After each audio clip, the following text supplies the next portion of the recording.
Hey everyone, welcome to the Quarantine Kitchen. Today I'm going to tackle side dishes. I know I struggle with just trying to be a little creative with side dishes, especially when it comes to vegetables.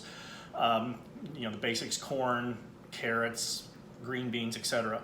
So I'm going to give you a couple recipes here to kind of mix it up a little bit. First one I'm going to do is I'm going to do a recipe for corn. This is going to be a fried corn in basil and Parmesan cheese. This is very quick and simple. You'll have everything you need right here, and I'll show you how to do that.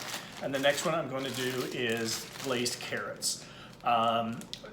Carrots is something I've always loved, and I always try to find different ways of making them. I've tried roasting them, but I find this to be one of the best recipes and one of the simplest recipes. So I'm probably going to do these back to back or simultaneously. I'm not sure yet which, but you'll figure it out when you see the video. So here we go. Okay, so here is what we're going to use for the fried corn. So obviously we're going to use corn. If you want to use fresh corn, that's great. Canned corn, that's fine. It's not one of my favorites, but I prefer the frozen over the canned at least. You want pepper, basil, salt to taste. We're going to saute it in olive oil only because butter, a little more fattening. I'll just kind of maybe cut down a calorie or two. And then about a half a cup of Parmesan cheese. So I've got the olive oil just basically slightly covering the bottom of the cast iron skillet. Testing the heat, really not up to where I want here, but I'm probably going to put the corn in anyway just so I can continue with the video here. So I'm only going to use about 8 ounces of that 16-ounce bag of corn. So we're going to put that in here. Actually, it's doing better than I thought it would.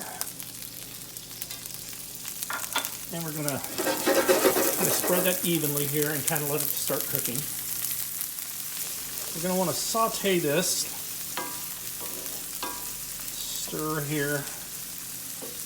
We're going to actually want to roast this. We're going to want to get it to where it's turning a little brown on the sides and on the ends. And right now I'm going to add the basil, maybe a teaspoon.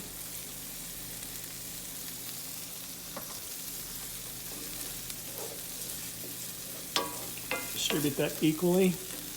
Then next I'm going to add the salt up high so it spreads it evenly. And we're going to let that cook for 3 or 4 minutes here. Okay, so I've had the corn roasting here, frying, however you want to put it, for about 5 minutes. It's starting to turn brown. The great thing about this is the smell between the basil and the sweetness of the corn. It's very aromatic, and I really enjoy the roasted flavor in this. So looks like we're about ready to add the Parmesan cheese. So all you're going to do is just sprinkle that on. Like I said, this is probably enough for 2 people. I may not use this entire thing of cheese here. Let's see. Nope, it looks like I've used about 1/4 of a cup of the cheese as opposed to the half. I may add more. I always say you can never have too much cheese. Okay, so we're ready to take this off right now. And here we have it. You have roasted corn with basil and Parmesan. I did sprinkle a little bit more Parmesan over the top of that. It has a great flavor. It really pops. That salt from the Parmesan cheese and the sweetness of the corn really offset each other nicely. So once again, give it a try. Let me know what you think. I'd love to, if you subscribe to my YouTube videos, that'd be great. Anything you share, any comments, I'd greatly appreciate it. So now we're going to tackle the sauteed carrots in brown sugar and butter. Okay, on to the carrots. So this is very simple also. I took about 8 ounces of baby carrots. I cut them in half. If they were any bigger, I would quarter them. The main reason is the density of the carrot. It takes longer to cook, and plus we want more coverage with the brown sugar on these. So once again, like I said, cut them in half, but if they were the bigger type or normal carrots, you'd probably want to quarter them.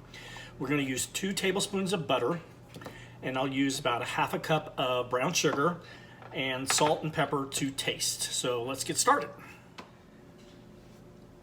Okay, so I have melted our butter down into a saucepan. If you've noticed, I did not use the cast iron skillet. The reason is cast iron skillet is very porous, and some of this fat is going to absorb into the pores, and then I'm not going to have enough butter to really saute these the way I'd like to. So I'm just going to put the corn, or excuse me, not the corn, the carrots in and do a quick coat here to get everything evenly distributed here. Of course, I don't have a spoon ready, so and I'm just going to swirl these around to make sure they all get coated. And this is going to cook for about 10 minutes on a medium-low. Like I said, the density creates a problem to where you can't cook these quickly, and because of the butter having a high burn temperature or a low burn temperature, I'm not going to want to put these much higher than medium-low. I am going to put a little bit of salt over the top and some pepper. Now, I've kind of scaled back on brown sugar. I decided to go with 2 tablespoons just because I only have 8 ounces of carrots. I prefer fresh carrots over the baby carrots, to be honest with you, but this is the faster way of doing it, so this is what I'm going to show you. Turn this up a little bit here. And we're just going to put a lid on these and cook them down for about 10 minutes. You'll know they're ready when they start to turn like a really bright orange. You can take a fork, puncture them to see if it goes through easily, then you know it's ready. And then we're going to put the brown sugar over the top. So these have been cooking about 8 minutes, and they're nice and tender. There's still enough bite, they're not mushy, so that's a good thing. So I'm going to take the brown sugar and I'm going to put it over the top, and see there's enough butter in there that we're going to be able to put a nice glaze in here. I'm just going to stir that up, and the brown sugar will start to melt. Everything will be evenly coated. If you like it spicy, you can put a little crushed red pepper or chili powder over the top to give it that sweet, spicy feel or taste. If you don't, I completely understand. You know how I like spicy food, so I would be a person to do that. As you can see, as the brown sugar melts, the carrots are going to turn a little darker orange, like the proverbial burnt orange. That's going to be normal.